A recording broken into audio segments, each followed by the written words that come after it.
yung first day, nandun ka ba? Eh, Wala ka, syempre, andun sayang ako. na eh. Hindi ko napakinggan yung Urong Sulong. Ang ganda pa ng version niya daw. Oo, nag-trending kayo. Kasi ha? dito, yung urong sulong na yon, ano po yun, kenta ko siya dati. Kung hindi niyo po, kung hindi niyo po alam, way back when I was mga 13, 14, signed po ako sa Poly East Records. Meron po akong album. Yeah, oo nga. Nakatanggap ako noon. Yes. Binigyan So mo ako, nagkaroon, di ba? yes, so nagkaroon po ako ng album. Tapos after a long time, parang matagal ko siyang hindi naramdaman. Like matagal na hindi naramdaman. And then sabi niya nung magko-concert siya, na yung guest nga daw ang gusto niyang gawin yung urong sulong. So yun yung naging production number namin. Oh, pero Ayun. bakit wala ka ng second night? Dito kasi may mga kailangan lang din po akong gawin. Pero alam naman po na yon na I was there in spirit. And Tito, it's his night. Kahit po, ang sa akin po ha, kahit love team po kami, hello? Yeah. Kahit po love team kami, it's not a Wilbea concert, Tito June. It's Wilbert's concert, and every time, every single promo that they did, it was really Wilbert's first solo concert. It's not a Wilbea concert. So, 'di ba? And ako po nandun ako in spirit kahit wala po ako doon, and he knows that wherever he is, wherever I am, I'm always behind him, I'm always supporting him. And syempre, hindi naman, may mga bagay naman na we should let someone shine, di ba? And that night, it's his night. It's not about me, it's not about the love team, it's not, sabi ko nga, it's not even about the guests. It's about him. And it's something na talagang sobrang proud po ako sa kanya. Pero ang bongga, no? Yung lakas niyong dalawa, picture mo palang pinapakita dun sa mga LED, grabe yung tilian ng mga fans. Oo. Tito, ano rin yun? Yung pong sinasabi niyo na grabe yung support ng mga tao sa amin. Yun din po yung as in reaction ko. Grabe yung support ng mga fans sa Actually, amin. And Bea, it's something I'm very ako nga po nagugulat eh. Parang, grabe naman magmahal tong mga to. Pero sobrang nagpapasalamat po talaga. Actually, Bea, no, when I attended the press con launch of LOL in Robinson, Manila. LUL. Love you lots. Hindi pa ka ba? Actually, I was very proud, no? Kasi bata ka pa, naging close ako. Your mom, she's very nice to us, no? You're very nice to us. Oh.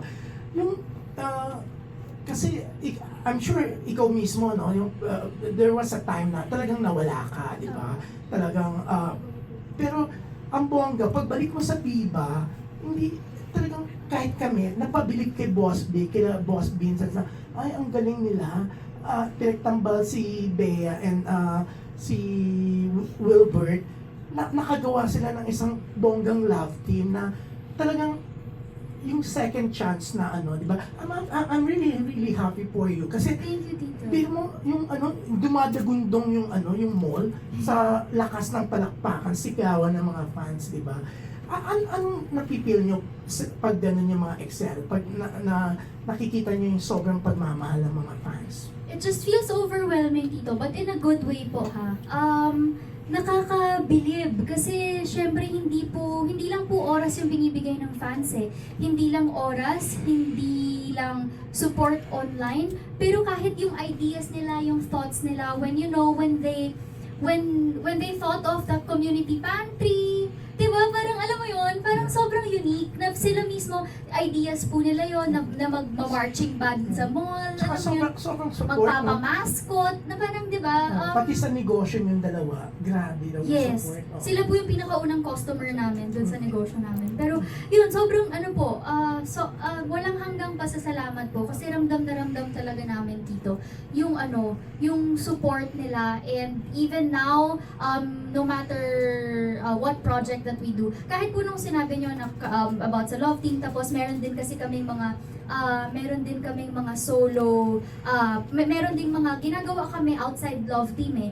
And parang yung mga fans, kahit hindi po love team, kahit hindi po love team project, kahit hindi love team ganap, they're always there to support us, whether apart or together. So, sobrang grateful. Pero Tito, dadagdag ko lang yung sa sinabi mo na, di ba, ang tagal na ganyan with Viva. Very grateful din po ako sa Viva, syempre sa opportunity. But, syempre, gusto ko rin po i-acknowledge yung ginawa rin po ng GMA before.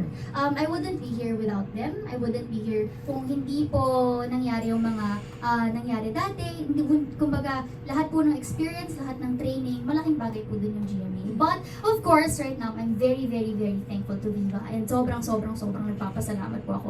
Tawag ko sa kanya sa Pamilya Del Rosario. So, sobrang nagpapasalamat po ako sa kanila sa pagmamahal at opportunity at tiwalang binibigay nila sa akin. One thing more, kasi napansin namin na yung mga fans, yung sobrang suporta sa inyong dalawa, eto siguradong P-Max susuporta nila, no question kung magiging blockbuster ba to, no? Kasi parang sigurado talaga, no? Dahil grabe pa.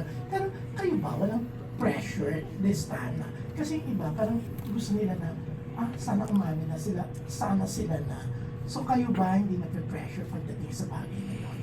And Because, ano ba talaga yung level ng dalawa na? simula una pa lang po, kahit nung hindi pa nalalaunch yung unang project namin together, yung Golden Scenery of Tomorrow, we've always been clear na kami po yung tipong love team na hindi nagiging, yung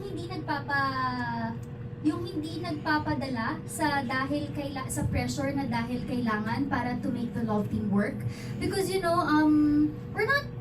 we're not young anymore, na parang hindi na po, parang feeling ko wala na po kami sa phase na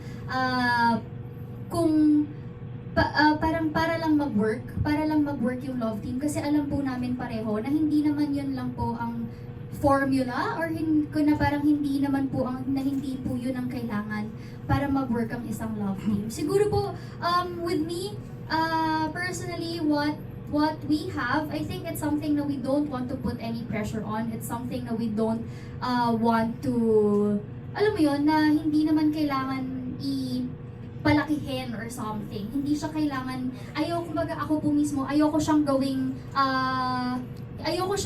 topic, ayoko siya maging topic of publicity, because it's something na hindi naman, kumbaga, basta we know that we work well together, and it's nice working with him kasi syempre po, he's very professional, ganyan, he's very involved, and yun po. Yeah, thank you very Thank you, well, Tito. sir. How about you, Wilbert? What's your take? Yung sinabi niya po. Copy and paste. Copy paste lang po.